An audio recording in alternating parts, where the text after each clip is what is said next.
For some people, Black Friday is the Super Bowl of shopping. For others, it's the one day a year they refuse to leave the house. But behind the long lines, overflowing carts, and 90% off signs lies a surprisingly messy history and more than a few wild facts. Welcome to Tell Everyone Trivia. Most people think Black Friday started as a celebration of holiday deals, but the truth is, the term had absolutely nothing to do with shopping at first. It actually started with chaos. Let's go back to Philadelphia in the 1950s. The city held the Army-Navy football game every year on the Saturday after Thanksgiving, and thousands of tourists would pour in.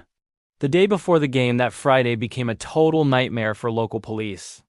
The streets were jammed. Sidewalks were packed shoulder to shoulder with shoppers and visitors.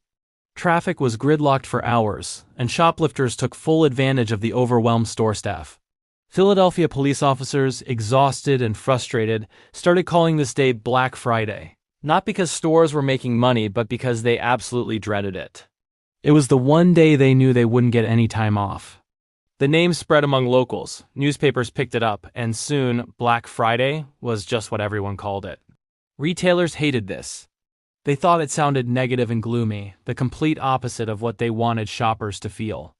So, in the late 1960s, store owners tried to rebrand the day as Big Friday. It sounded more cheerful, more friendly, but it didn't work. Absolutely nobody used it. The name Black Friday had already stuck. Then, in the 1980s, retailers had a brilliant idea. If they couldn't get rid of the name, they would just change the meaning. They started promoting the idea that Black Friday was the day when stores finally went into the black. In accounting terms, being in the red means losing money, and being in the black means making a profit. The story was catchy, it felt optimistic, and most importantly, it sold.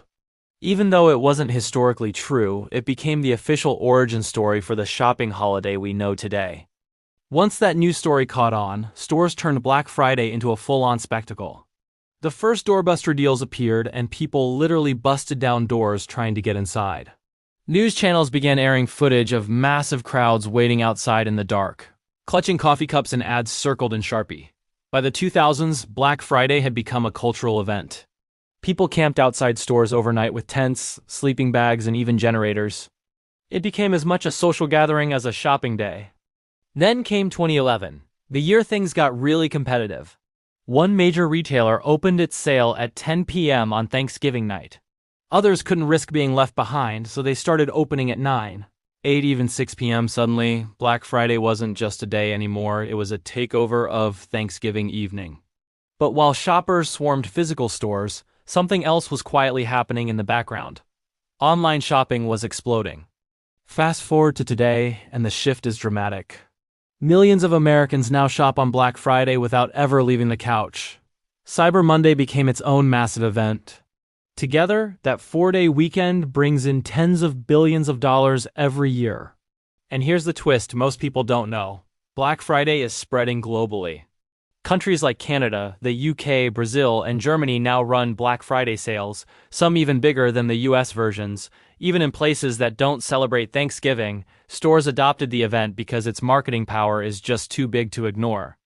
So the next time you see a crowd wrapped around a building at 4 in the morning, or your inbox is overflowing with discount codes, just remember, Black Friday didn't begin as a holiday. It began as a headache.